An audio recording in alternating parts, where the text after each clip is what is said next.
Nah itu di dandang saya itu yang buat jualan itu Mang yang keliling. Itu istri saya nemuin sebuah gigi Mang satu buah gigi itu. Nah istri saya nunjukin ke saya gitu kan. Setelah nemu gigi tersebut, itu serangan-serangan gaibnya mulai terasa kencang Mang Lu laris tapi nggak pernah buka akhirnya kenapa? Nggak pernah buka gimana orang gua buka terus tiap hari. Enggak beneran, makanya gua kalau ke lewat depan toko lu, lewat aja nggak pernah buka. Nah dari situ tuh, itu seolah-olah dibikin tutup terus tokonya. Padahal Gak kelihatan gitu. iya kelihatan tapi kayaknya tutup aja Mang gitu. Ini yang ini orangnya baik Mang Jadi pesugihannya itu pakai pesugihan putih. Pakai Pak ya? Pakai pesugihan putih. Nah kenapa yang di sampingnya itu justru yang pakai pesugihan yang ada di sampingnya nih. Oh.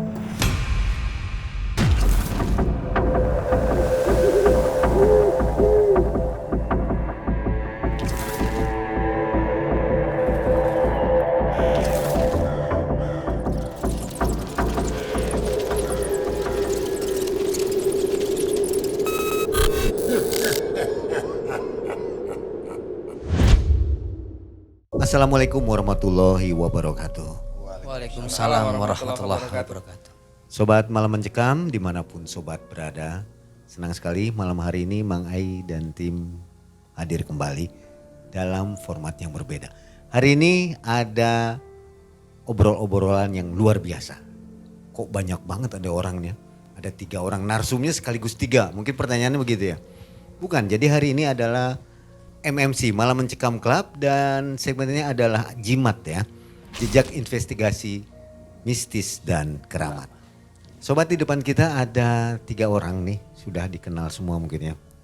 Rata-rata sudah tahu dan yang di kiri Mas Sarip, ada Mbak Sukma. Yang di tengah juga pasti tahu lah, ini namanya Mas Dita nih. Yang pernah berkisah di Malam Mencekam, videonya ada di sini. Nanti coba ditonton ya. Kita akan ngobrol-ngobrol tentang seputar kuliner. Kan lagi ramai nih kuliner nih. Nanti akan kita bahas bersama kenapa berbisnis kuliner itu ada resikonya. Bukan resiko bangkrut seperti biasa ya, ini gangguan goib. Kita sapa dulu Abah Sukma. Apa kabar Abah Sukma? Alhamdulillah baik Mang Sehat Bah ya? Alhamdulillah sehat. Nggak bosan kan diundang di MMC Bah? Enggak, saya cukup sangat senang sekali Mang Oke, Abah Sukma ini adalah seorang praktisi spiritual ya. Dan ada juga Mas Sarip. Apa kabar Mas Sarip? Alhamdulillah baik Mang baik. Alhamdulillah. Mas Sarip juga nggak bosan kan datang ke MMC? Enggak dong, saya kangen sama Mang dan tim MM. Cie. Alhamdulillah. Kangen ya. Mas Sarip, hari ini kita mau bahas tentang pesugihan di bidang kuliner dan gangguan di bidang usaha kuliner juga. Nanti coba Mas Sarip bongkar-bongkar lah apa Siap. itu ya. Insya Allah, Kenapa siap. bisa terjadi hal seperti itu. Insya Allah siap. Dan di tengahnya ada Mas Dita. Apa kabar Mas Dita? Alhamdulillah sehat Mang Sehat ya? Lama gak ketemu kita? Iya, udah lama lah. Jadi Mas Dita ini sobat pernah menjadi korban kiriman santet ya atau Iya. apa? Kiriman apa namanya itu? Gangguan, kuliner Gangguan, iya Mang berupa Waktu- buhul-buhul iya. atau seperti itu. Iya seperti itu Mang Bah, waktu di The Demit Bah ya. Ya. Di video yang ini nih. Abah Agus waktu itu seperti yang apa ya? Dibully gitu. Nggak enak lah. Banyak komentar-komentar juga miring Abah Agus kok orang spiritual tapi nggak percaya goib. Menurut Abah Sukma sebenarnya Abah Agus tuh kenapa? Begini Mang, kalau bagus beliau itu orang baik. Baik. Tentang masalah kegoibannya juga beliau itu sebetulnya ingin tahu lebih mendalam lagi. Seperti apa sih goib itu. Dan beliau juga percaya mempelajari tentang goib-goib yang beliau pelajari. Tetapi ingin rasa tahunya itu seperti apa bentuk wujudnya. Itu. Ingin menggali lebih jauh. Ingin menggali lebih jauh lagi. Kemampuan betul. Abah Sukma gitu. Betul. Tapi beliau juga memahami lah, percaya. Dan sempat ya emosi pasti datang. Gesekan-gesekan juga pasti datang. Cuma yang namanya saudara tetap saudara. Beliau orang baik. Setelah itu ada interaksi apa dengan Abah Agus? Maksudnya wah serang menyerang. Enggak, Serang menyerang goib. Enggak ada. ada. Beliau orang baik, cuma ingin mengetes saja. Mengetes. Oh dia ngobrol begitu Pak? Iya, mengetes kemampuannya goib itu seperti apa. Oke. Katanya mancing bareng akhirnya. Mancing, beliau juga sempat main ke rumah saya dan mancing bareng. Oke, ternyata Abah Agus misteri juga nih ya. Dipancing rupanya Abah Sukma. Kalau Mas Arif gimana? Tentang Abah Agus Oh nih. iya, soal segmen The Demit kemarin Mang iya, itu rame kan Abah Agus. Sebenarnya gini, kalau Mang mau tahu, setelah selesai syuting kita kemarin di The Demit itu, di belakang itu Abah Agus tuh tiba-tiba tepuk tangan gitu, meluk saya. Ternyata Mas Arif keilmuan tentang kegoiban dan keilmuan tentang memahami isi Al-Quran dan hadisnya luar biasa gitu katanya. Kok saya kok tiba-tiba ngomong gitu. Iya tadi di dalam tuh sebenarnya saya pengen ngetes aja sejauh mana sih Mas Arif. Katanya kan seorang peruqyah syar'i gitu kan. Jangan sampai nanti malah bilangnya labelnya syar'i tapi ternyata tidak. Gitu. Bagus asli orangnya enak. Gitu. Jadi benar-benar menggali ya di situ ya. Iya, Abah? jadi kayak apa ya istilahnya Mancing mungkin gitu. kalau dengan Abah Sukma sama-sama spiritualis, ilmunya sama gitu kan. Kalau sama saya hal baru gitu loh menurut Abah Agus nih. Ini Mas Arif nih syar'inya sejauh mana gitu loh. Karena kan memang beliau lulusan pondok pesantren betul. Memang karena mungkin agak sedikit emosi ya gitu kan ketika syuting kemarin. Tapi saya memaklumi dan Abah Agus, saya bersaksi Abah Agus itu orang baik. Orang Ya. baik banget. Artinya untuk para netizen atau subscriber kita Ya, jangan mengecap Abah Agus seperti itu ya. Iyalah. Ternyata bukan seperti itu kejadiannya. beliau bagian dari kami lah. Beliau bagian dari Oke. kita juga. Nggak ada buntutnya kan? Enggak, buntutnya ngopi bareng aja.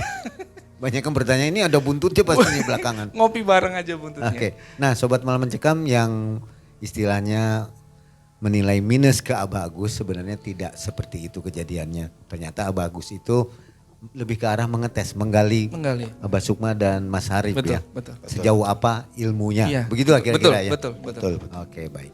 Sobat jangan kemana-mana, jangan skip videonya, tonton sampai akhir supaya paham apa yang akan kita kuak dan investigasi malam hari ini. Jimat, jejak investigasi, mistis dan keramat. MMC Malam Mencekam Club.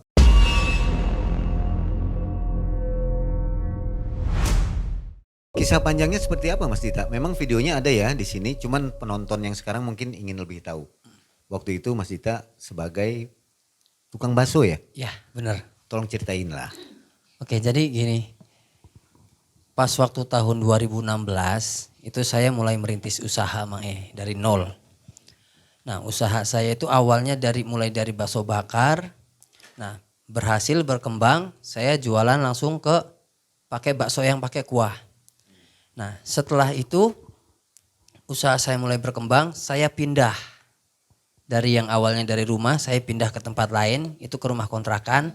Dan tidak sengaja disitulah musibah itu terjadi Mang Nah, saya ketemu sama teman saya dulu, cuman usahanya lebih duluan dia. Dia usahanya somai, cuman saya di situ usahanya bakso Mang Nah dari kejadian itu saya coba untuk mengembangkan usaha lagi. Nah, dari mulai dagangnya itu mangkal, saya coba keliling. Nah, saya buka keliling, setelah saya keliling, itu ada salah satu pembeli dari teman saya itu untuk ngisi acaranya dia. Jadi dia pengen baksonya saya itu masuk ke acara hajatannya dia Mang Nah, setelah masuk, itu teman saya tuh seminggu kemudian nyamperin saya Mang datang ngobrol, cuman gayanya beda Mang Tadinya akrab. Kalau akrab-akrab banget enggak, cuman kalau sekedar saling nyapa sih iyalah. Nah, semenjak kejadian itu teman saya datang langsung bilang, kamu jangan sampai ngambil pelanggan saya. Setelah dia ngancam seperti itu Mang kejadian-kejadian pun udah mulai berdatangan lah. Kalau menurut saya mungkin agak janggal Mang Waktu itu pagi saya sempat nemuin kayak semacam ada tanah merah di depan. Itu pas waktu saya mau ke pasar. Ya kalau dikumpulin banyak lah. Ada beras juga gitu kan Mang Tapi setelah berjalan seperti itu belum ada efek ke saya Mang Belum ada efek. Nah waktu itu sempat ada 2 ekor burung gagak juga datang. Itu pas waktu malam Jumat saya masih ingat. Ada 2 ekor burung gagak di atas rumah saya. Kirain saya itu waktu itu tuh hujan Mang ternyata bukan. Nah burung gagak itu dia terbang langsung muter-muter di atas genteng Mang Setelah kejadian itu besok paginya istri saya langsung ngomong bahwa tadi malam itu istri saya mimpi diajak sama teman saya di salah satu istana Mang Entah itu istana apa saya kurang tahu, tapi kata istri saya ada sosok Gundurwo di atas singgasana Mang Setelah kejadian itu usaha saya udah mulai sepi. Pagi itu saya bikin baru Mang Baru. Nah saya siang jualan keliling. Di rumah tetap buka saya jualan keliling Mang Nah setelah saya jualan keliling baru berapa meter lah dari rumah itu saya coba ngecek. Itu bakso yang saya bikin itu basi Mang Saya langsung pulang lagi. Nah setelah saya pulang saya cek juga yang di rumah. Apakah sama yang saya bawa buat keliling. Ternyata yang di rumah juga sama Mang Itu setelah berapa lama jualan? 2 bulan 3 bulanan Mang Awalnya biasa aja, normal. Normal. Rame begitu ya? Rame. Nah setelah semenjak kejadian itu udah tuh diberesin. Dimasukin semua, itu dibuang semua Mang Istri saya itu nyuci dandang. Nah itu di dandang saya itu yang buat jualan itu Mang yang keliling. Itu istri saya nemuin sebuah gigi Mang 1 buah gigi itu. Nah istri saya nunjukin ke saya gitu kan. Lah saya mikir ini giginya siapa? Saya nggak pernah masukin gigi ini. Nah setelah nemu gigi tersebut itu serangan-serangan gaibnya mulai terasa kencang Mang Jadi kayak semacam istri saya itu sempat histeris terus saya langsung bawa ke tempat ruqyah. Ada pernah permusuhan nggak waktu itu? Enggak Dengan ada. teman? Nggak ada? Enggak ada. Nggak ada bibit permusuhan? Enggak ada Mang Pernah bertengkar mungkin sebelumnya? Enggak ada. Nggak ada ya? Nah pas suatu ketika itu Mang saya juga ngelihat gitu Mang ada sosok tinggi besar di depan rumahnya Uci itu Mang Uci namanya? Iya Uci. Nah, sosok tinggi besar itu ya tinggi besar berbulu hitam Mang Nah itu di depan rumahnya Uci. Setelah kejadian itu seminggu setelahnya itu ada semacam suara dentuman besar Mang Kayak ledakan gitu Mang Itu di depan rumah saya.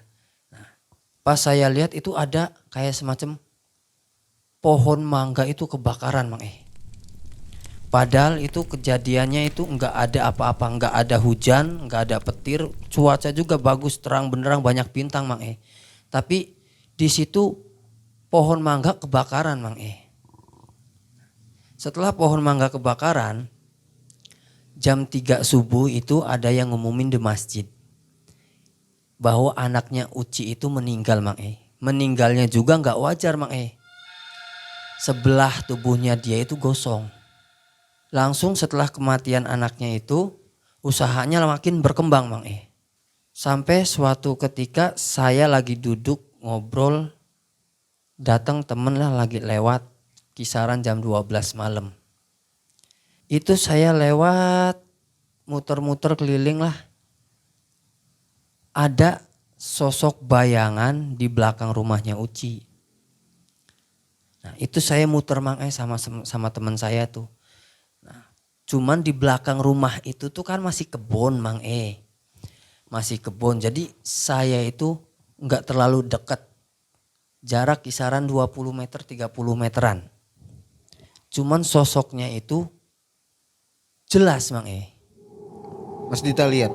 Lihat. Dan sempat saya juga ketahuan sama Uci. Kepergok gitu? Kepergok. gara-gara teman saya itu kesandung. Nah semenjak kejadian itu 1 minggu dia nggak buka usahanya Mang tutup. Nggak kemana-mana. Tapi seminggu setelah kejadian itu dia tuh keluar lagi. Nah keluar sama keluarga gitu kan. Pulang lagi, cuman habis dia pulang lagi itu Uci ini keluar lagi sendirian Mang Keluar langsung jam 7 malaman lah itu Mang diberitakan ada yang datang ke rumahnya bahwa Uci itu meninggal Mang gara-gara tabrakan. Mobilnya hancur Mang Sampai meninggalnya ya. Sampai meninggal Mang Anak hilang, anak meninggal, Anak meninggal, Uci sendiri meninggal. Uci meninggal. Kalau saya tangkap ini berarti Uci melakukan sesuatu ya? Pesugihan begitu? Kalau menurut saya kayaknya iya. 2 kasus berarti ya? Iya. Pesugihan dan menyerang Mas Dita. Itu setelah anaknya meninggal, dagangannya luar biasa ya ramainya? Ramai Mang bahkan sempat 1 bulan itu dia buka 3 cabang. 3 cabang. 3 cabang. Usahanya Mas Dita hancur?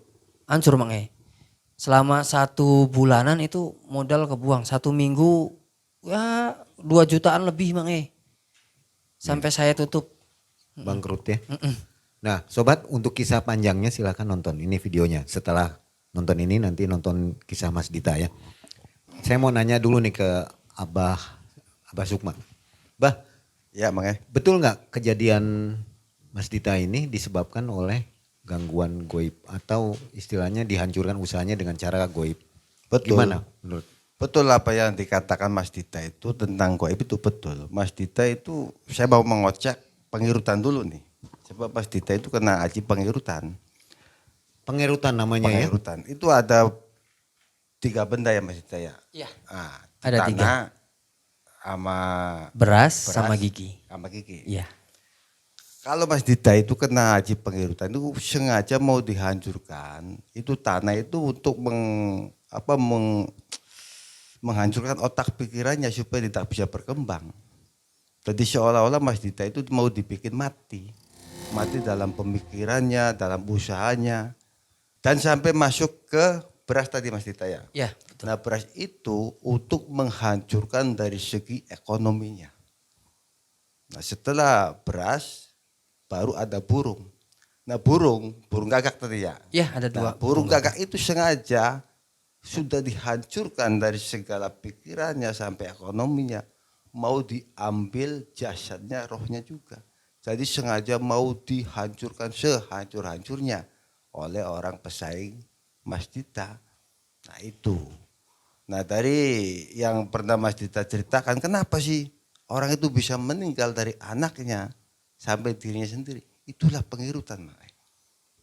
Kalau orang yang dihancurkannya kuat, dia akan memakan jiwanya sendiri. Berbalik begitu? Berbalik sendiri. Itulah yang namanya pengirutan itu.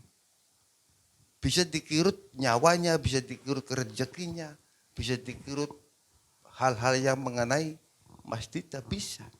Yang namanya pesugihan bukan semacam pesugihan Nyiblorong, bukan macam pesugihan Pantai Selatan atau Pantai Utara. Aji pengirutan juga itu sebagian dari ilmu pesugihan. Gitu. Bisa jadi si Mas Dita ini dan keluarganya mau ditumbalkan gitu Bah? Bisa, bisa. Tapi keburu Uci ini meninggal ya? Nah Mas Dita untungnya beliau ini sangat sabar dan keikhlasannya tinggi. Jadi orang seperti Mas Dita itu jarang. Karena Mas Dita itu dari segi kebatinannya itu mempunyai sosok yang lillahi ta'ala. Itu. Diikhlaskan.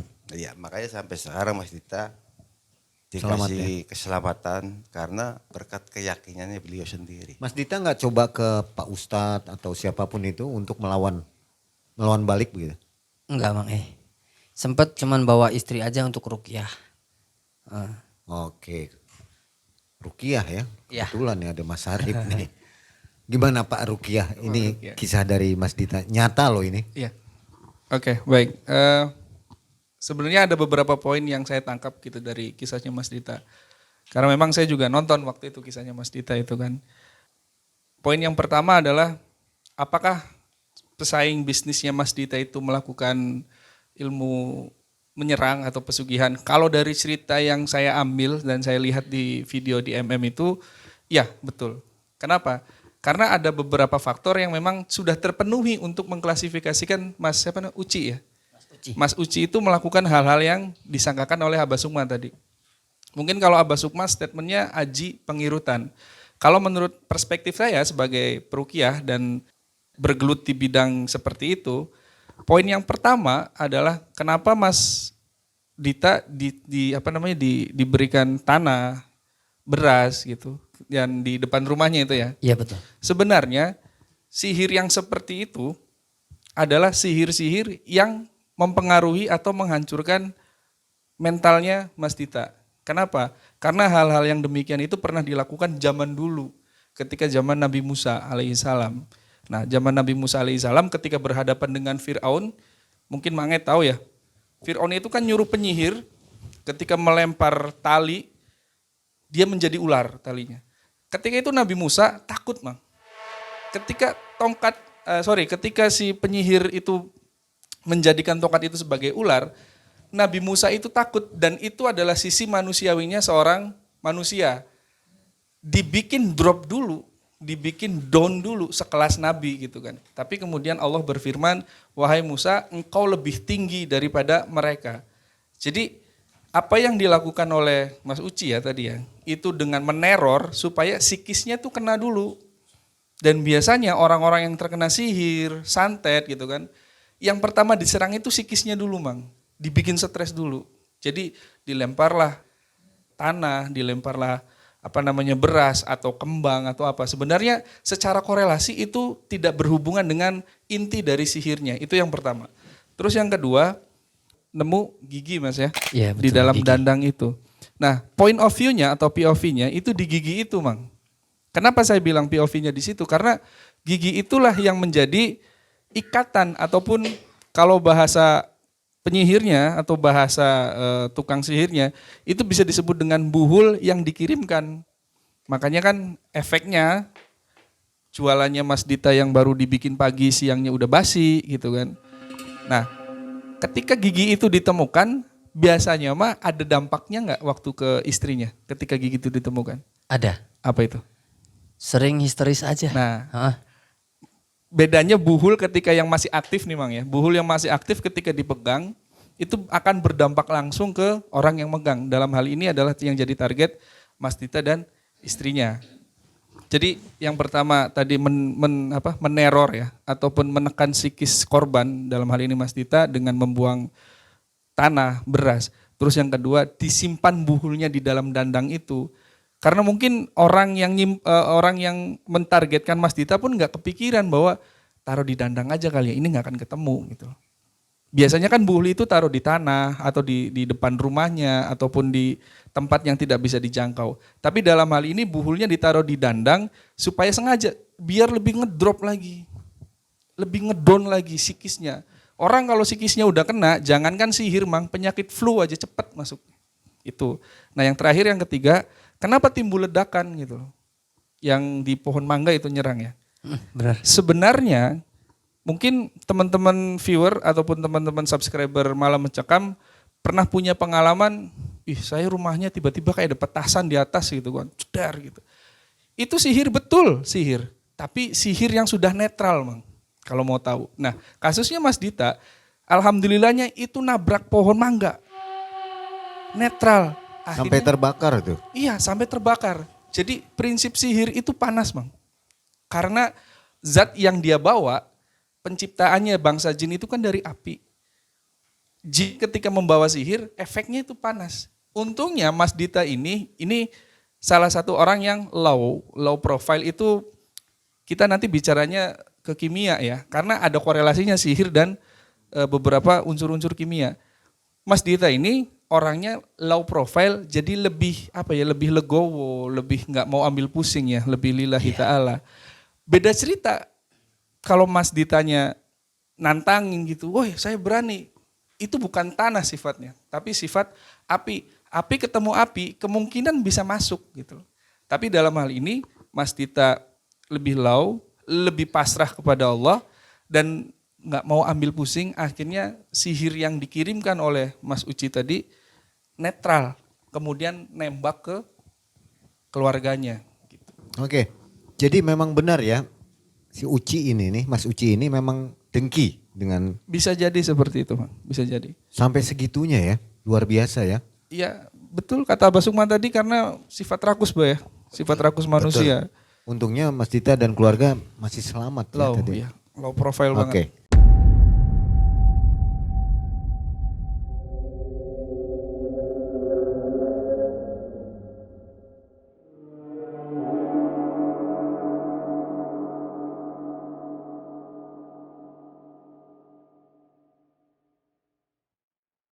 Sobat, kita malam ini akan mencari tempat ya TKP sebuah tempat kuliner yang diduga ini mah diduga ya, masih diduga ya, memakai sesuatu yang aneh lah begitu.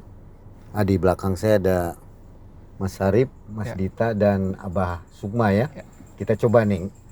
Kita lihat apakah benar-benar tempat kuliner ini memakai pesugihan atau penglarisan. Nanti Abah Sukma dan Mas Sarip akan mengetes rasanya tuh seperti apa, nanti kita kabarin. Kalau memang pakai itu auranya pasti kental ya. Siap. Betul ya Mas Sarip ya? Ya, pasti kerasa sih. Jadi udah siap nih Siapa? Ya? berburu gitu ya. Berburu kita. Sekali-sekalinya MM Explore. MM Explore. Oke. Gaskeun. Gas. Bismillah. Bismillahirrahmanirrahim.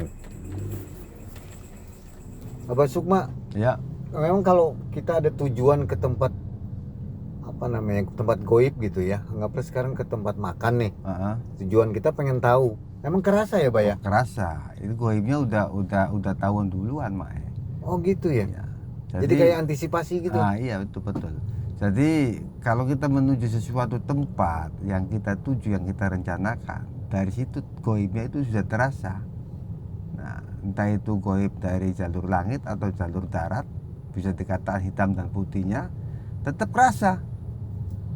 Ya mudah-mudahan kita semua ini diberi keselamatan. Amin. Tapi Abah Sukma kalau lewat restoran ataupun tempat makan yang pakai begituan kerasa nggak sih, Bah? Kerasa tetap. Kerasa walaupun cuma lewat nih, Bah ya. Nggak Cuma beli lewat gitu. tetap kerasa. Oh. Ada gesekan-gesekan Iya, sedikit. iya. Pasti kerasa. Tetap kerasa sih. Tapi acara seperti ini sangat bagus, Mang. Biar masyarakat tahu Untuk mana yang- mengedukasi ya. Heeh. Mas Dita, ini kan di daerah ini ya, ada yang mau kita tuju. Iya. Mas Dita tahu kalau dia pakai macem-macem gitu maksudnya? Pernah dengar nggak? Kalau pakai atau enggaknya sih nggak tahu, cuman kelihatannya tuh beda Mang Janggal. Heeh. Soalnya itu warung juga deket-deketan, sama berjualannya sama. Cuman yang satu lebih rame, yang satu nggak terlalu Aneh ya, padahal dagangannya sama ya. sama. Tapi rasanya gimana, Mas? Mas Dita pernah beli di dua-duanya nggak? Pernah. Di Emang kedua rasanya warung itu? beda. Oh, rasanya beda. Lebih beda. Yang lebih rame itu emang lebih apa ya? Lebih kerasa, lebih gurih gitu. Lebih enak lah ya. Oke. Harga mungkin yang bikin itu lebih mahal yang mana? biasanya? Harga sama. Harga sama. Heeh. Tapi itu jauh banget, Mas, perbedaan pembelinya tuh. Jauh. Jauh. Nah ini kiri kanan ini, Kanan kiri. dempetan. Aneh kan, cuma dua. Iya, iya. Bah, coba lihat bah, dipantau bah. Ya, analisis, Pak ya. Tapi ini nggak boleh masuk ya, Jangan. nggak boleh masuk gambarnya. Jadi buat sobat nggak bisa untuk privacy ya, kita nggak akan expose nih. Saya di sini mencium nih, Mang. Ini bukan masalah persaingan atau masalah pesugihan, enggak. Ini yang orangnya baik, Mang. Jadi pesugihannya itu pakai pesugihan putih. Pakai bah ya? Pakai pesugihan putih. Nah, kenapa yang di sampingnya itu justru yang pakai pesugihan yang ada di sampingnya ini? Oh. Ini dua-duanya berarti pakai bah? Pakai, justru yang pakai pesugihan itu yang ada di. Kenapa saya katakan seperti itu? Saya bisa menjamin dan saya bisa buktikan. Di enggak? Kalau pakai pesugihan langit ya apa yang kita Oh. benar tadi sama Mas Arif Ya. itu. Nah cuma dari tingkat kesirikannya itu lebih dalam yang ini. Oke. Sekarang kita parkir, kita samperin. Kita makan di situ ya. Oke.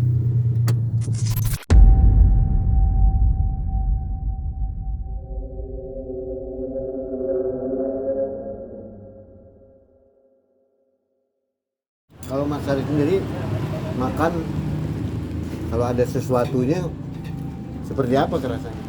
After taste-nya Iya. selesai makannya baru biasa. Kalau lagi running gini enggak ya? Selesai makannya biasa. Ke perut. Iya, dadak mual aja. Seretnya. Reaksi mual. Tadi kalau saya nggak ngormatin orang jualan udah muntah banyak itu. Itu makhluknya seperti perempuan bunting, Jelek. jelek cuma kepalanya tuh pelontos, botak. Terus ngeliatin aja gitu. Ada di situ. Terus rasa getarannya mah. Iya, yang Rasa keganggu kah gitu? keganggu pasti. Itu pasti orang yang layanin tuh. Itu di situ. Itu yang saya makan kan lendirnya orang Dahak tuh. Ada dua. Itu ada bunga kemangi-kemanginya tuh, bukan kemangi itu rasanya makanya. Darah itu. Ngeri ya kalau memang bisa visual, bisa lihat begitu. Ya, Mas Arif. Ngeri. Kalau bisa, aduh, untungnya enggak. Tapi ada juga kan Mas Arif yang jalur langit sukses besar. Ada. Ada. Ada. Jadi nggak semua ya. Biasanya kalau yang jalur langit sukses besar tuh biasanya uang CSR-nya gede-gedean tuh, Bang. Uang apa? CSR. CSR yang Berani motong 30% dari dari margin itu, wah keren itu. sodakonya maksudnya. Iya. Jadi kalau usaha itu, bah, ya, perlu lihat dulu lahan kita nggak? Kalau masalah lahan itu nomor satu ya perlu lahan. Iya. Bagus. Misalnya rumah ini, rumah hoki. Bisa seperti itu Pak. Hati-hati juga ya dengan gitu. Kalau lahan mah hati-hati juga bisa. Itu nomor satu lahan dulu. Setelah lahan, nah baru masuk itu pengarisan. Jadi semuanya itu ada kaitannya antara lahan dan sisi gaibnya itu dari segi pengarisannya. Semakin diperdalam semakin rumit ya. Rumit. Kalau kita usaha itu sebetulnya itu rumit. Banyak hitung-hitungannya. Jadi nggak semudah buka usaha langsung jalan langsung laku, nggak gitu ya? Butuh proses juga. Proses dulu tetap. Biasanya kalau yang pakai itu dibawa juga nggak enak ya, bah? Nggak enak pasti. Jauh. Jauh rasanya. Oke, sobat, kita sudah mencicipi tadi 2 makanan ya. Kita juga bungkus nih. Nanti kita coba rasanya apakah ada perubahan sama seperti tadi atau enggak nih. Nanti Abah Sukma bisa menjelaskannya. Ya, setelah kita makan tadi, kita sempatkan bungkus ya. Satu di yang satu lagi kita sekarang mau tes nih. Abah Sukma mau coba apakah pengaruhnya kalau dibawa pulang itu berubah atau enggak, dan aura atau energi yang terkandung di makanan itu seperti apa. Dicoba, Bah. Ini Kita yang coba. Untuk privasi kita nggak akan liatin ya. Ini dicolek aja lah, Bah. Ya, Mas. Colek. Dicolek aja. Ngerasain. Ini dua-duanya nih.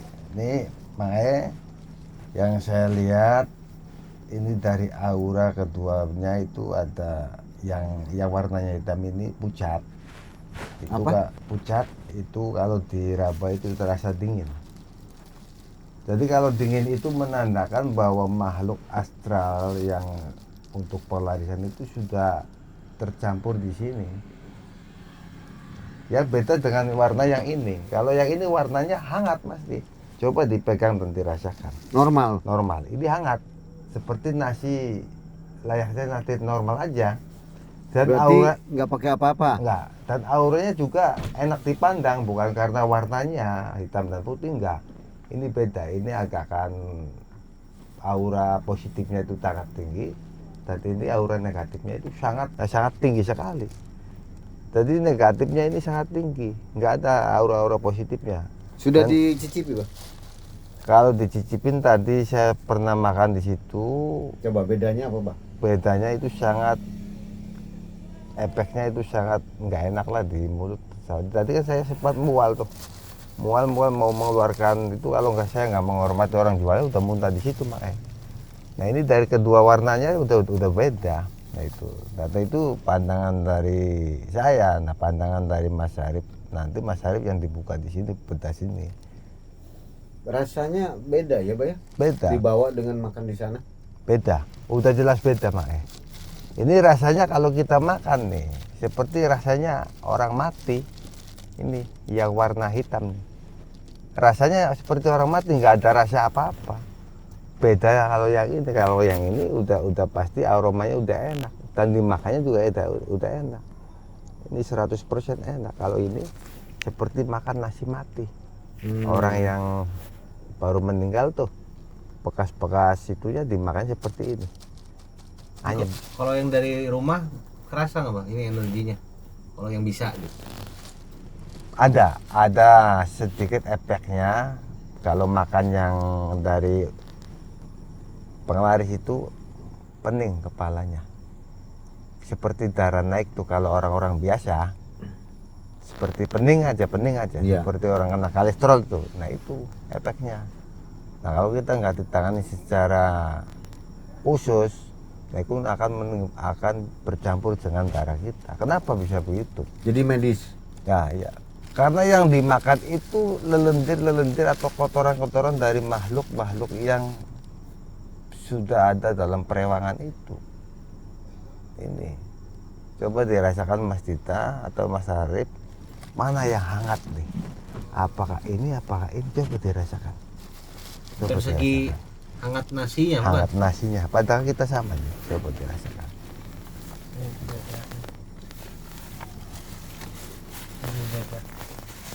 Anyep sih. Ini lebih hangat aja. Itu lebih hangatannya. Bukan karena rice cookernya panas nggak? Enggak sih.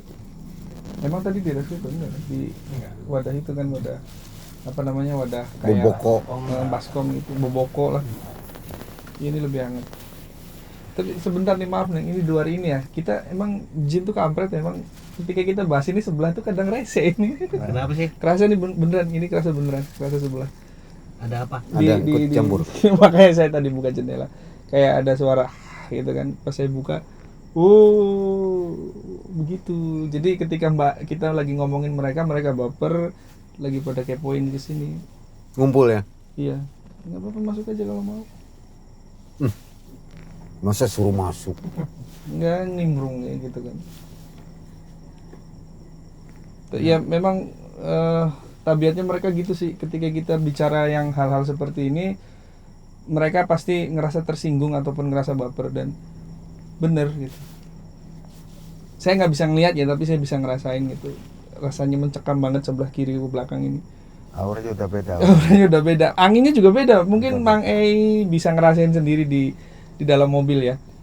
Ketika saya buka jendela, beda angin di luar beda. Kamera coba itu beda sekali tuh.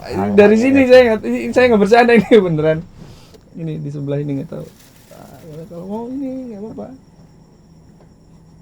Kita nggak bicarain kalian kok, nggak usah baper ya. Ada yang ngambek nih. Udah sih kayak gitu paling apa. Jadi kalau dirasakan antara bungkus yang ini tuh beda, Mae. Emang ini lebih hangat. Ini lebih hangat dan ini lebih anyep tuh. Ini apa sih yang ikut kita pak? Kata Mas Arif nih. Ya ada. Yang ikut itu bukan dari ininya, enggak. Lain. Lain. Ini mah lokalan sini aja sih. Solidaritas. Itu Ya, dari sama. Karena mungkin mereka ketika kita membicarakan hal-hal seperti ini ya Mang Ei, mereka kerasa gitu loh, mereka tahu oh ya ini lagi bicarain kita nih gitu satu kan. bangsa. Iya, satu bangsa, akhirnya pada ngerubung semua. Pokoknya beneran ini beda. Ada. Situasinya itu sama seperti saya ketika nanganin orang kesurupan, perasaannya itu sama seperti ini. Kayak lebih kayak apa ya? Suasana itu mencekam dan kerasa di kulit walaupun saya pakai sweater panjang, tapi kerasa kencengnya tuh kerasa dari sini sampai sini. Ada, pokoknya suasana juga. Dan ini mereka tuh memperhatikan. Emang sih tanah di sini tuh ada, tanah di sini tuh ada keangkerannya tersendiri, Mang Mati. Kalau kita membicarakan tentang Jadi sebangsanya, ngomong-ngomong mati.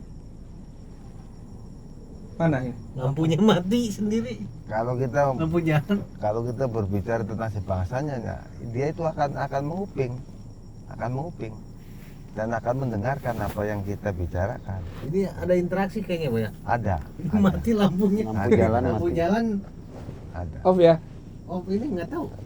Mati ya, Meng. Oke, jadi kesimpulannya memang dari makanan yang kita jajan tadi ada ya, Ada. terutama yang satunya ini ya. Salah satu ada. Salah satu. Sobat, demikian investigasi hari ini. Ikuti terus Malam Mencekam ya. Sobat Malam Mencekam, jangan skip videonya, ini pembahasannya semakin hangat dan ada segmen Q&A ya. Pertanyaan dari sobat semua nanti kita akan buka di sini. Dan ada kisah juga dari Mas Arif dan Abah Sukma. Jangan kemana-mana, kita rehat sejenak.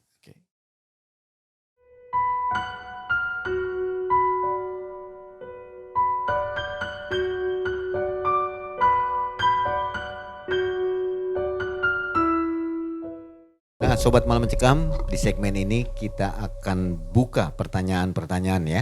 Ini sudah kita tampung, ada sekitar banyak sebenarnya, cuman kita saring ya, ada 6 ya. Nanti penonton di studio juga boleh bertanya ya, yang mau. Jadi di studio juga ada penonton, cukup banyak sih. Jadi yang kita undang, ada beberapa ini. Baik, kita mulai dengan pertanyaan pertama nih. Mungkin pertama ke Abah Sukma dulu ya. Bah, sudah siap nih Bah? Ada yang mau nanya nih? Insyaallah. Dari Muhammad Dirfan. Saya izin bertanya. Tiga-tiganya aja ya. Singkat padat ya Bah ya. Siap. Bagaimanakah cara mengetahui apakah usaha atau makanan itu ada sihirnya? Kemudian yang kedua, bagaimana cara menanggulangi sihir yang terdapat dalam kuliner? Yang ketiga, apa dampak dari bisnis kuliner yang menggunakan sihir? Gimana Abah Sukma? 3 pertanyaan tapi mirip-mirip. Jadi begini Mang ketiga pertanyaan kan hampir sama tuh. Nah kita jawab satu persatu, kayaknya jawabannya tetap sama. Pertama yang kita ingin tahu tentang rumah kuliner itu ada pesugihannya atau ada apanya itu satu. Keyakinan kita dulu itu seperti apa. Keimanannya kita dulu itu seperti apa. Ketika kita masuk ke sesuatu tempat, aura itu dalam keadaan panas, itu sudah jelas pasti ada. Dan yang kedua, untuk mencegah bagaimana? Mencegah dengan secara ilmu kejawen itu pakai jari ini, kelingking. Kita baca sesuatu keyakinan kita, celupkan. Setelah dicelupkan boleh kita dimakan. Keyakinan kita, apa yang diyakini kita dibaca. Bismillah boleh. Yang penting kita yakin Bismillah, Al-Ikhlas, Al-Falaq dan sebagainya. Yang penting kita yakin ya bacanya apa, baca dicelupkan. Nah, bagaimana sih apa yang ketiganya? Itu sudah jelas. Itu sesuatu pesugihan juga. Dan untuk memikat salah satu pelanggan dari samping ke samping agar terasa masakan itu enak. Kalau orang awam kan nggak tahu Bah. Masuk saya ke rumah makan. Tiba-tiba makan memang enak Bah. Itu kan nggak peduli kita ya. Kalau orang awam itu tidak ada dampak Mang. Karena tidak merasa curiga. Jadi makan aja. Makan aja. Nikmati aja. Nikmatin aja dan tidak ada dampaknya. Karena kenapa? Karena kita tidak mencurigai. Itu ada apanya itu nggak mencurigai. Yang penting kita ikhlas dulu.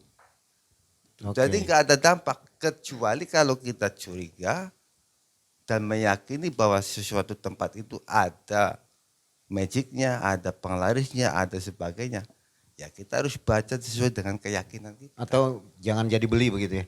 Bisa, Keluar lagi. keluar lagi bisa. Auranya kan beda. Dan dampaknya kepada si pelaku seperti apa, Bah? Melakukan hal itu. Dampaknya bagi si pelaku itu sebetulnya dampaknya sangat berat dan bisa membahayakan. Tetapi si pelaku juga sudah ada benteng-bentengnya. Sebelum terjadi sudah ada payungnya dulu. Tetapi kalau kita lupa, bagi si pelaku itu bisa nyawa sendiri yang taruhannya. Tapi sesuatu perjanjian itu semuanya sudah tahu. Itu makanya. Oke, cukup jelas ya. Ya, Jadi berdasarkan keyakinan kita ya, bisa Keyakinan. menolak itu semua. nomor satu keyakinan. Oke, makasih Bah. Ke Mas Sarip, ini ada pertanyaan dari user sekian nih, banyak angkanya. Apakah ada amalan khusus yang kita baca sehingga kita tahu tempat kuliner yang kita kunjungi ada pesugihannya? Atau setidaknya agar kita sebagai konsumen yang terlanjur makan di sana, kekuatan negatif dari pesugihan itu, lalu apa harus kita amalkan sebagai seorang muslim? Seperti apa? Oke, Mas Sarip? kalau bicara amalan sebenarnya ada sih Mang, ada satu. Jadi nggak cuman pesugihan, dari bencana, dari mara bahaya, itu dilindungi semua, bukan hanya dari pesugihan itu. Jadi ada amalan yang kalau dari Islam ya, Rasulullah menganjurkan ketika keluar rumah, kita baca doa untuk pergi keluar rumah. Bismillahi tawakkaltu 'alallah, la haula wala quwata illa billah. Jadi mau kemana-mana aja, keluar dari rumah kita baca itu dengan keyakinan, ya Allah berikan saya perlindungan. Jadi ketika kita membaca itu, Allah itu akan mengirimkan malaikatnya untuk melindungi kita. Yang dikirim tuh malaikat, Bang. Yang dikirim malaikat untuk melindungi kita ketika di perjalanan. Kemudian yang kedua, ketika kita pengen masuk ke warung makan ataupun di manapun di restoran, entah itu ada pesugihannya atau tidak, kita baca lagi, ada lagi amalannya. Ketika berpindah dari tempat A ke tempat B, a'udzubika limatillahi tamati min syarri ma khalaq. Itu doa perlindungan ketika kita berpindah dari tempat satu ke tempat yang lain. Jadi ketika duduk di restoran ataupun di tempat makan, a'udzubika limatillahi tamati min syarri ma khalaq. 3 kali makanannya datang, baca bismillah, bismillah. Itu mau ada pesugihannya, mau ada jin ifritnya atau bapomet yang saya ceritakan kemarin, insya Allah itu nggak ngaruh, Bang. Itu amalannya. Ke Abah Sukma lagi nih, ada pertanyaan dari Dewi. Jika makan di warung yang menggunakan pesugihan, apakah makanannya berefek ke badan? Sudah pasti, makanya. Sudah pasti? Sudah pasti. Bisa sakit gitu maksudnya? Bisa. Karena kenapa? Yang kita makan itu bukan sari-sari yang asli dari yang dimasaknya. Itu sudah tercampur seperti air liur, seperti semacam kotoran-kotoran. Dari eces pocong gitu ya? Itu. Jadi sudah pasti ada dampaknya. Kenapa saya katakan seperti ini? Ketika kita makan, dari menit ke menit ada rasa mual. Nah itu kalau kita nggak bisa dikeluarkan, nah itu ada dampaknya. Itu pasti terasa. Jadi seperti bakteri begitu? Seperti bakteri pasti terasa, ada rasa nyinyirnya itu, Mas. Seperti ait-ait, nah itu sebagian besar dari efek-efek yang dicampur dengan gaib-gaib yang sudah ada di masakan. Oh. Itu. Betul Mas Arif? Iya betul, ngaruh kok. Ngaruh ya? Ya apalagi itu Kesehatan. kan makanan yang sudah disekongkolkan dengan setan gitu, dengan jin. Jelas ngaruh ke badan kita. Oh saya baru tahu nih. Itu sudah Jadi pasti. bahaya juga ya? Bahaya. Bahaya, Bang. Makanya proteknya tadi ya, bacaan tadi. Oke baik, terima kasih Bah Sukma. Sama-sama. Ini masih ada banyak sih sebenarnya, cuman kita pilih aja yang universal, yang umum ya. Kita ke Mas Harip lagi nih, dari AFC 01. Sebetulnya pesugihan kuliner itu membuat orang tertarik untuk beli atau karena masakannya terasa enak atau dua-duanya? Apakah bagi orang yang berdoa sebelum makan akan tetap mendapatkan efek dari pesugihan atau tidak? Terus apa efeknya bagi orang yang telah beli dan makan di warung yang melakukan praktek pesugihan? Efeknya tadi udah dijawab ya. Iya.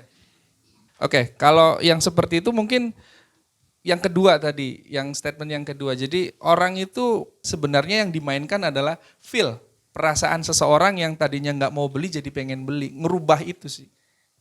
Switch lah kalau bahasa kita merubah. Yang tadinya apaan sih, tapi kok penasaran gitu loh. Akhirnya datang itu, jadi ya perasaannya yang dirubah. Seperti terhipnotis, mirip nggak? Bisa jadi seperti itu. Ya, tadi gendam-gendam itu ilmunya seperti itu, mirip-mirip sama lah. Merubah perasaan yang tadinya nggak mau jadi mau. Jadi seperti sales ya si goibnya itu. Ayo makan Marketing gitu. lah ya. Marketing seperti gitu. Ya, jin marketing tuh di pesugihan makanan itu. Kayak gitu Mbak Sukma. Jadi Betul. ayo makan di sini. Betul. Dicolek-colek begitu. Yang mencari pelanggan-pelanggan dari situ juga, dari gaibnya itu, dari jinnya itu. Makanya saya boleh nanya. Oh penasaran juga dia pengen Iya, nanya. Oke silakan. Ke siapa? Kedua-duanya. Kedua-duanya sih khususnya. Jadi gini, saya kan sempat jualan dulu.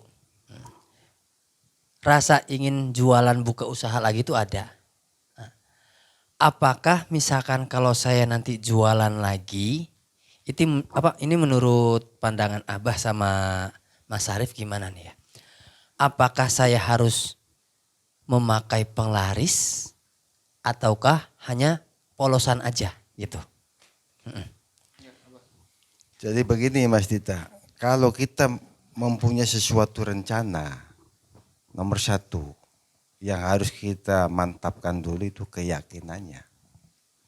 Tentang masalah penglaris dan sebagainya itu ada dalam pikiran Mas Dita sendiri. Entah itu mau pakai tentang jalur langit, entah itu mau pakai tentang jalur darat. Jalur darat itu seperti ya tempat-tempat keramat. Nah, tapi nomor satu dulu kita itu yakin dulu. Tentang modalnya berapa, sebanyak mungkin modalnya. Kalau kita tidak yakin, tidak akan bisa berkembang. Jadi nomor satu itu kalau Mas Dita ingin sungguh-sungguh ingin membuka tentang usaha di bidang apa saja, itu nomor satu itu yakin. Itu. Berarti emang dari keyakinan kita sendiri juga Tetap, ya. nomor satu itu Mas. Ya Pak ya. Ya. Oke. Kalau menurut pandangannya Mas Arif nih Mas, kalau untuk usaha penglarisan itu, kalau menurut di agama ya, itu ada enggak sih kayak semacam yang syar'i atau apa gitu Mas Arif? Baik, sebenarnya gini Mas Dita ya, kalau ditanya ketika Mas Dita mau buka usaha nanti apakah butuh penglaris atau enggak. Yang perlu digarisbawahi adalah penglarisnya dulu nih, apa dulu gitu kan. Sebenarnya kalau orang pengen usaha, nggak cuma penglaris Mas yang dibutuhkan. Penglaris butuh. Selain penglaris butuh modal juga, butuh ilmu juga gitu kan, butuh marketing juga. Cuman penglarisnya apa dulu nih gitu kan. Kalau tadi Abah Sukma bilang keyakinan dulu dengan jalur langit ataupun jalur darat. Kalau saya bilang, adakah penglaris yang menurut versi Islam? Ada Mas, jelas banyak. Yang pertama, kata Rasulullah, ketika kita ingin dicukupkan hidup kita, itu perbanyak sholat duha. Sholat duha nih ya. Ketika kita melakukan sholat duha dengan rutin, kemudian membaca zikir-zikir setelah sholat duha, itu bisa membuka pintu rezeki di situ. Itu yang pertama. Terus yang kedua, niatkan jualan itu untuk sebagai sedekah. Dibagi sekian persennya untuk sedekah. Jadi sekian persen untuk keluarga, sekian persen untuk digilir lagi modalnya, sekian persen untuk sodakoh, siapapun itu, ke anak yatim atau ke siapapun. Jadi penglaris, tanda kutip ya, penglaris seperti itulah yang memang disyariatkan oleh Islam, bisa membuka pintu rezeki, kemudian bisa menambah sosial kita yang tadinya kita nggak pernah sedekah. Tapi ketika kita berjualan, sekian persennya dipotong untuk sedekah, kasih ke anak yatim atau kasih ke masjid. Itu yang akan nantinya menjadikan jalur langit kalau kata Abah Sukma tadi, yang lebih bisa membuka pintu rezekinya Mas. Mungkin seperti itu sih. Oh ya udah oke. Cukup paham sih dari penjelasan Abah Sukma sama Mas Arif. Udah puas? Alhamdulillah. Kalau nggak puas nanti tanya lagi setelah Iya. acara nih. Sambil ngopi aja Mas, Sambil nanti ngopi. di bawah gitu. Jadi berusaha itu ya tadi nggak perlu pakai begitu-begituan. Cukup dengan jalur Jalur langit. jalur langit gitu. Ya betul ya Pak ya? Betul. Di studio ada yang mau bertanya mungkin? Ada yang penasaran gak nih di studio? Siapa? Oke, Bang Henry. Mau tanya juga dia rupanya. Oke, boleh. Ya, sebelumnya makasih banyak nih Mang. Kebetulan saya nih ada sedikit nih pertanyaan dari berdasarkan pengalaman saya waktu trip di luar pulau waktu itu. Jadi tim lapangan itu kan dulu sempat ke salah satu pulau ya. Itu lebih tepatnya saya ingin bertanya ke dua-duanya sih. Nah, di sana itu kita makan di satu rumah makan ya tepatnya sih. Saya nggak sebutin nih spesifiknya. Begitu saya mau makan, biasa dong, namanya saya muslim kan, bismillah dulu nih, bismillahirrahmanirrahim, saya makan. Baru 1-2 suap itu tiba-tiba si makanan berlendir semua, bau semua. Dan gak cukup itu, salah satu dari tim kita pun kan ada nih yang komplain, Pak kok ini makanan berlendir? Udah, diganti aja yang baru, nanti setelah itu kita diskon. Setelah makan, karena makanannya juga gak kita habiskan, kita kan pulang nih Mas Arif. Kita pulang, salah satu tim kita nih mengalami gangguan yang menurut saya sih cukup aneh gitu. Cukup aneh menurut saya. Nah, yang jadi pertanyaan saya, apakah warung makan tersebut menumbalkan atau mencari tumbal yang random atau acak? Menurut pendapat dari Mas Syarif dan Abah Sukma, itu seperti apa? Terima kasih sebelumnya. Apa dulu boleh? Jadi begini, Kang Hendrik, itu bukan mencari tumbal sebetulnya. Itu dari segi penglaris yang terdapat dari sesuatu makhluk yang mengandung goib yang tinggi. Jadi makanan yang Mas Hendrik makan itu sudah tercampuri dengan air liur makhluk tersebut. Nah, kenapa sih bisa sampai terlihat atau bisa sampai terasa? Itu dari tingkat keimanannya orang yang memakan itu sangat luar biasa. Apalagi diawali dengan baca-bacaan yang sudah diyakini. Nah itu jadi bukan untuk mencari tumbal acak, bukan. Itu sudah sengaja, itulah penglarisnya. Dan itulah daya pikat yang ada dalam makanan tersebut. Berarti bukan karena si pelaku ritual ini mencari tumbal yang random ya, Bah? Bukan. Itu sudah ada perjanjiannya. Nah, kenapa sih makanan itu ketika kita makan di tempatnya enak, terus dibawa pulang nggak enak? Nah, itu pengaruh. Kalau makanan yang sudah kita makan di situ rasanya enak, itu sisi goib yang ada di situ itu masih kumpul. Dan kalau kita dibawa pulang, itu sudah tidak pengaruh lagi. Itu. Dan menurut Abah, gangguan-gangguan yang dialami oleh tim kita itu apa, Bah? Nah, itu efek dari yang dimakan tadi. Dari segi negatif-negatif yang tercampur dalam positif yang ada dalam dirinya temannya Mas Hendrik, itu sudah pengaruh. Nah, itu pengaruhnya. Nanti kalau tidak dinetralisir, nanti akan jadi penyakit bawahan. Penyakit bawahan itu seperti apa? Penyakit bawahan seperti ini. Seperti orang yang dirasuki. Nanti akan terbawa-bawa ketika kita makan ada bayangan hitam, sosok tinggi besar. Yaitu sejatinya yang sudah dicampuri, yang mencampuri makan-makan tersebut. Apakah efek itu nantinya bisa berkepanjangan, Bah? Kalau tidak ditangani secara khusus bisa. Bisa. Nanti akan terkena penyakit bawahan. Seperti bawahan pernah saya ceritakan halusinasi, kesurupan, itu depresi itu sama. Itu. Oke, kalau dari Mas Syarif sendiri, Sebelum jawab, saya pengen tahu anehnya itu gimana sih Kang? jadi gini Kang Syarif, salah satu kru saya waktu itu di lapangan, setelah pulang dari rumah makan tersebut, selang beberapa jam, itu seperti seolah-olah dia tuh kayak orang yang mau kesurupan gitu Kang. Dari matanya yang naik-naik ke atas, terus bilang, kalau di bahasa Indonesia kan sih, kamu kenapa kok komplain-komplain gitulah. Oh Apakah gitu. diindikasikan itu tuh sebagai karena kita tahu diindikasikan kita ya udahlah tumbalnya dia aja atau kayak gimana itu kan? Oke. Berarti tadi sempat jadi orang lain dulu ya, sebentar ya. Tanya, kenapa kamu komplain-komplain gitu? Iya. Sempat jadi orang lain ya? Sempat jadi orang lain dulu. Oke, baik. Kalau menurut saya ya, dari kisahnya Kang Hendrik tadi, ketika makanannya berlendir, betul kata Abah Sukman tadi ketika dibacakan bacaan Bismillah, memang secara syariat juga ketika kita pengen makan, apapun itu, makan, minum, memang harus baca Bismillah dulu. Karena ketika kita mau makan ataupun minum, membaca seperti itu, membaca Bismillah, itu berarti kita meminta ridho dari Allah, meminta supaya makanan ini bisa menjadi rahmat gitu kan, bisa menjadi kebaikan ke dalam tubuh. Kalau sampai makanan itu memang sudah terindikasi pakai pesugihan ya, tanda kutip, sihir-sihir yang ada di makanan itu luntur. Jadi akhirnya ketahuan lah, memang dari cara pembuatannya pun kayaknya ada yang sanksi gitu loh. Karena gini, beberapa pernah saya nanganin kasus pesugihan yang di makanan gitu, di kuliner itu, memang ada yang mengatakan bahwa kalau masaknya itu nggak boleh sampai mateng. Nah itu loh.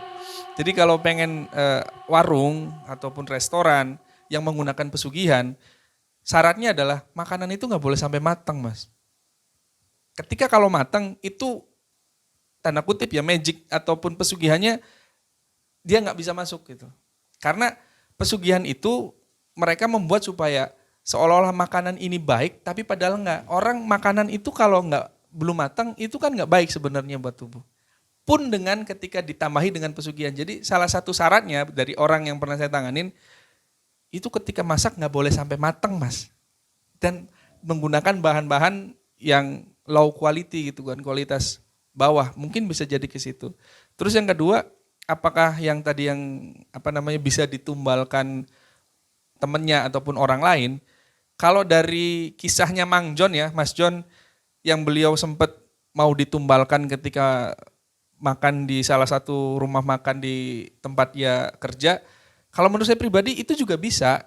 Karena apa? Karena ketika orang calon korban gitu kan, customer makan, itu perjanjian yang ada di sihir yang masuk ke dalam makanannya, masuk ke dalam perutnya orang yang menjadi korban, itu bisa menjadi lock gitu loh. Terkunci targetnya. Jadi bisa dibilang juga random juga sih kalau kitanya nggak baca bismillah ataupun baca doa-doa yang disyariatkan sama Islam. Apa mungkin karena memang salah satu dari kita itu beliau orang yang mengerti gitu Mas. Makanya wah ini ketahuan nih, ini aja nih yang dijadiin gitu. Yang peka gitu, yang ngerti juga. Bisa jadi karena mungkin ketika ada orang yang tanda kutip ya agak peka masuk ke rumah makan yang disinyalir ada pesugihannya, itu benturan energinya pasti terjadi di situ dan setan ataupun jin-jin yang bercokol di dalam rumah makan itu pasti terusik. Akhirnya bisa diteror juga kalau jinnya berantem di situ kan riuh nantinya. Berarti bisa diartikan tumbal dari si pengusaha rumah makan tersebut bukan cuma hanya dari karyawan ya Mas Bukan, ya. bisa. Tapi dari Random. pembeli pun Customer bisa. bisa loh. Customer bisa, kayak gitu Kang Hendrik. Terima kasih Mas Siap, Arif. sama-sama Kang Hendrik. Jadi kisahnya itu memang yang kita alami, kisah nyata. Waktu tim ke Kalimantan Timur ya, di suatu tempat lah. Waktu kita makan bersama, bareng-bareng makan tiba-tiba ya seperti itu tadi berlendir. Iya Bang. Alhamdulillah, tapi nggak kita teruskan makannya. Dan akhirnya harus tetap bayar. Ya, Tapi diskon 10.000 ya. Anehnya cuma 10.000 diskon. 10.000. Oke, seperti itulah. Itu pengalaman dari tim. Nah, mungkin ada di studio mau tanya lagi? Silakan. Kesempatan nih, jarang-jarang nih bisa nanya ke Abah Sukma sama Mas Arif. Bu Desi ya? Assalamualaikum, saya Desi dari admin Malam Mencekam Family. Saya mau tanya, kan dari tadi nanyanya masalah pesugihan offline lah ya istilahnya. Kalau dari online nih, perdagangan online, apakah ada pesugihannya istilahnya kayak gitu? Terus gangguannya, kalau ada kayak gimana tuh cirinya gitu? Ke Abah Sukma, Mas Arif lah, dua-duanya. Oke. Baik, Makasih. ya banyak nunjuk saya dulu, oke saya nggak apa-apa.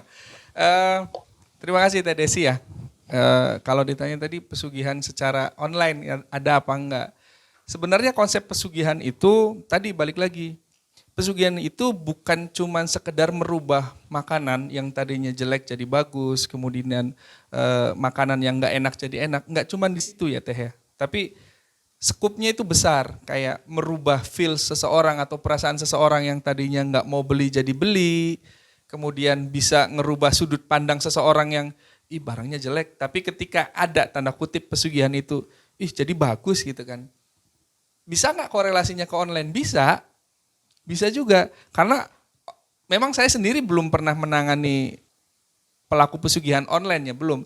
Tapi kalau diasumsikan dari saya menanganin orang yang pesugihan offline gitu kan, buka warung, ketika di-converse ke online, itu bisa juga dimulai dari yang pertama adalah mereka mempengaruhi cara apa ya istilahnya orangnya itu sendiri, ownernya itu sendiri gitu loh. Jadi dimulai dengan memberikan iklan yang bagus, kemudian juga dengan mempengaruhi customer yang ada di kanan kirinya. Karena gini, iklan yang diklik, iklan ataupun apapun yang di online itu yang dikira pesugihan, yang tanda kutip ya, itu mereka bisa mempengaruhi teh. Karena faktanya bangsa jin itu apalagi yang dalam pesugihan ya, secara global, bangsa jin itu bisa mengintervensi peralatan elektromagnetik. Nanti kita bahas ya. Ada gitu. Bisa mengintervensi peralatan elektromagnetik. Makanya jangan aneh, mungkin nggak tahu teman tim MM pernah nggak ngerasain ini baterai baru dicas tapi tiba-tiba habis ketika masuk di tempat angker. Itu ulah jin betul. Nah makanya jin itu bisa menelusup ke dalam peralatan elektromagnetik, begitupun di perdagangan online yang TDC bilang seperti itu tadi gitu. Ya. Sekarang dari Abah Sukma gimana Abah? Betul apa yang dikatakan sama Mas Syarif, di samping dari nyerangnya dari lewat HP, juga dari pemikiran kita. Pemikiran kita itu terkadang tidak konsen, bahkan timbul rasa emosi, apa saja itu terjadi. Nah itu pemasukan yang tentang online nih, itu sebagian besar itu dari pikiran-pikiran kita yang dirasuki. Nah itu serangan-serangan dari goib-goibnya. Itu sebagian besar pernah terjadi sih di desa saya, kebetulan saya pernah nangani seperti itu. Bahkan bisa dikatakan sempat gila sesaat. Ketika dapat order, dia itu gila sesaat. Pemikirannya kacau, emosi tinggi, ya itu. Jadi apa yang dikatakan Mas Harif juga bisa pengaruh dalam segi digitalnya, segi pemikiran kitanya, bahkan batinnya juga tergoncang. Tetapi itu sesaat, tidak lama. Itu. Oh jadi nggak bisa seterusnya gitu Bah? Iya sesaat. Untuk membuyarkan pikiran kitanya sih. Yang mau belinya maksudnya? Yang mau belinya, yang mau nganternya. Oh gitu. Ya udah begitu ya, makasih. Sama-sama. Sama-sama. Jadi yang diserang bukan si pelaku ya, maksudnya si korban untuk persaingan usahanya itu? Tetap dua-duanya Mak. Dua-duanya? Dua-duanya. Dari bentuk digitalnya, bahkan dari bentuk orangnya juga. Dibikin sakit atau apa begitu ya? Enggak, dibikin emosi, jadi enggak fokus. Enggak fokus. Jadi otaknya itu diblank-kan gitu. Oke. Yang mau ngirim barangnya itu diblank-kan. Jadi seolah-olah dibuyarkan sesaat. Ada ya? Ada. Seperti itu ya? Ada Bang, ada. Jadi gini, saya tambahkan sedikit. Jadi ketika penjual online yang melakukan pesugihan, itu mereka mempengaruhi secara komunikasi. Yang pertama secara komunikasi. Terus yang kedua, orang-orang yang melakukan pesugihan itu kan orang-orang yang melakukan perjanjian dengan bangsa jin. Sedangkan customer, pembeli, di dalam dirinya pun ada jinnya juga gitu, ada korin-korin juga. Ya kita tahu korin itu kan memang diciptakan oleh Allah untuk menjerumuskan kita sebagai bahan ujian. Mungkin Mang Ai tahu ya, orang yang ketika lewat buka aplikasi online gitu kan belanja, pengennya dibeli semua. Dibeli gitu. Nah, itu sebenarnya setan tuh. Setan gitu kan, karena orang yang boros itu temannya setan, betul. Orang yang boros itu temannya setan, betul. Ditambah lagi kalau penjualnya melakukan pesugihan, melakukan faktor X gitu kan, ada lewat jalur belakang, itu lebih kenceng lagi. Perasaan ini mau beli nggak ya? Beli aja deh. Padahal dia barangnya nggak butuh gitu loh. Jadi kemungkinan besar ada faktor seperti itunya antara pembeli melakukan pesugihan dan ditambah lagi customernya juga terkena efek dari pesugihan yang online itu sendiri. Mungkin gitu Bang. Ngeri juga ya. Ngeri Gak ada emang. yang aman nih. Iya, Mau ngeri, dagang online atau Ngeri. offline semuanya bersiko ya. Betul, Harus semuanya. hati-hati.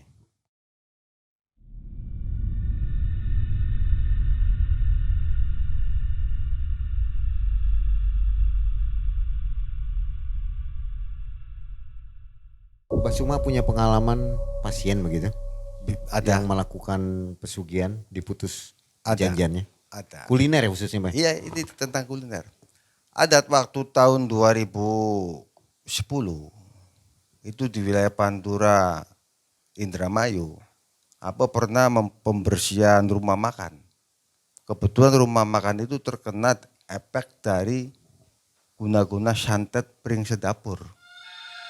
Dan semuanya juga tidak tersisa Mang apa istilahnya hancur lah. Nah kebetulan waktu itu kenal sama Abah. Tadinya ramai itu Pak? Rame tadinya rame. Nah kebetulan kenal sama Abah, kenalnya di mana? Saya waktu itu ikut paman saya. Paman saya kan seorang tengkulak pari lah. Kita ikut. Nah kebetulan yang jadi saudagar pari di sana itu yang punya rumah makannya. Nah, saya bersihkan semua dan betul saja di situ santet piring sedapur itu ada semacam benda-benda yang kalau orang Jawa mengatakannya sangat rumit lah. Itu pernah. Itu tahun 2010 di wilayah Pantura Indramayu. Itu rumah makan. Diserang atau ditaburi itu Pak? Ditaburin. Itu ditaburin. Akhirnya beres? Alhamdulillah makanya sampai sekarang meskipun sudah ada jalan tol tapi masih tetap jalan. Itu. Meskipun tidak ramai seperti dulu karena efek dari jalan tol kan bisa mempengaruhi ekonomi bagi rumah makan. Tapi masih alhamdulillah masih sekarang masih tetap jalan. Itu dari mana kirimannya? Wah, Yang ini, ngerjainnya siapa wah itu? ini privasi nggak bisa Maksudnya orang jauh atau orang dekat? tetap dekat. Orang dari sebelahnya aja, Oh, dari pesaing-pesaingnya aja. tetangga ya? Tetangga. Jadi Seperti tetangga sama ini. tetangga aja. Nah seperti Mas Dika itu. Nah itu. Oke. Mas Arif punya pengalaman sedikit? Punya banyak Mas. Emang kalau saya banyak. Apa kalau yang di bidang UMKM kebetulan setelah Covid ya kemarin ya. Tepatnya di daerah Indramayu juga kebetulan teman sih. Dia buka usaha gitu kan. Yang anehnya itu ketika dia buka sebulan 2 bulan laris. Tapi di bulan ketiga banyak yang komplain. Komplainnya kenapa? Lu laris tapi nggak pernah buka akhirnya kenapa? Lu nggak pernah buka gimana? Orang gua buka terus tiap hari.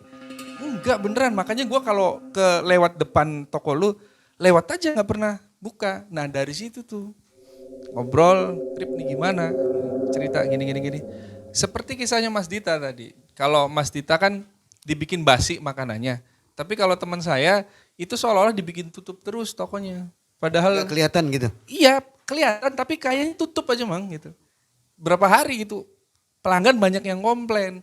Akhirnya dia konsul ke saya ngobrol Mang. Ini saya kenapa gitu kan. Nah akhirnya saya coba main ke tokonya dia. Saya lihat saya pantau gitu kan. Buka tapi memang bener gak ada yang mampir Mang gitu. Pinggir jalan gak ada yang mampir motor lewat aja. Nah dari situ kemudian oke, kita mulai investigasi.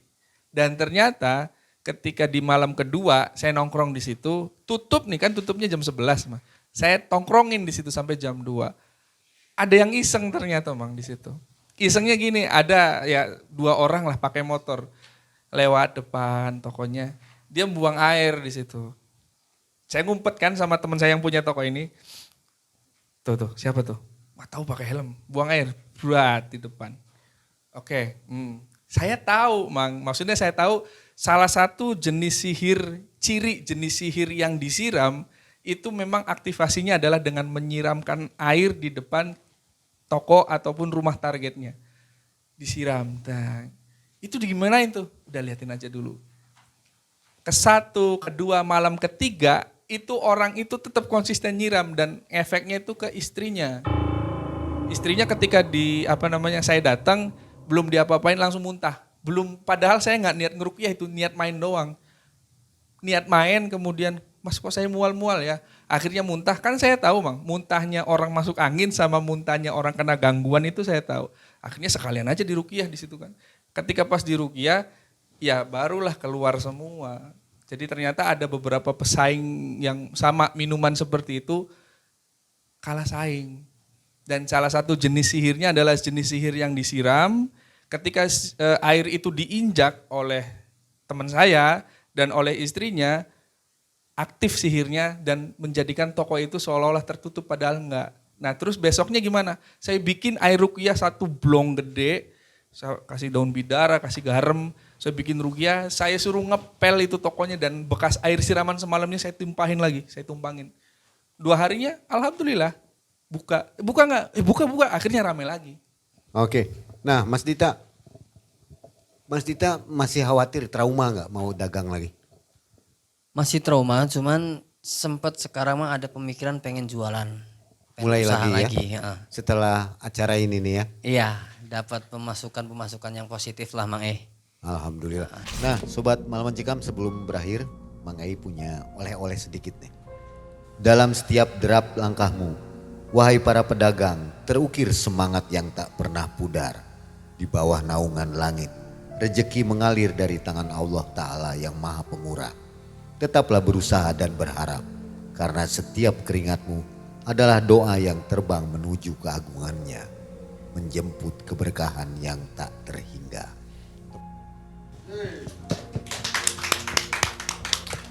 Oke, mudah-mudahan kata-kata itu memicu semangat kita untuk berusaha ya. Karena bagaimanapun juga berniaga itu rezeki yang paling disarankan oleh Rasulullah. Sobat Malam Mencekam, inilah akhir dari obrol-obrol diskusi kita tentang dunia mistis dan keramat. Jimat singkatannya di Malam Mencekam Club. Mas Arif, terima kasih banyak. Siap, sama-sama Mang Ai. Mas Dita juga terima kasih ya. Sama-sama. Tetap semangat ya. Semangat Mang Abah Suma, terima kasih banyak. Sama-sama Mang Ai. Dan buat Sobat Malam Mencekam, silakan komentar bagaimana tanggapan dan pendapat dari sobat semua ya. Ditunggu banget nih komentarnya. Kira-kira untuk Sobat Malam Mencekam, kalau kita adakan live tanya jawab seperti ini, setuju atau enggak?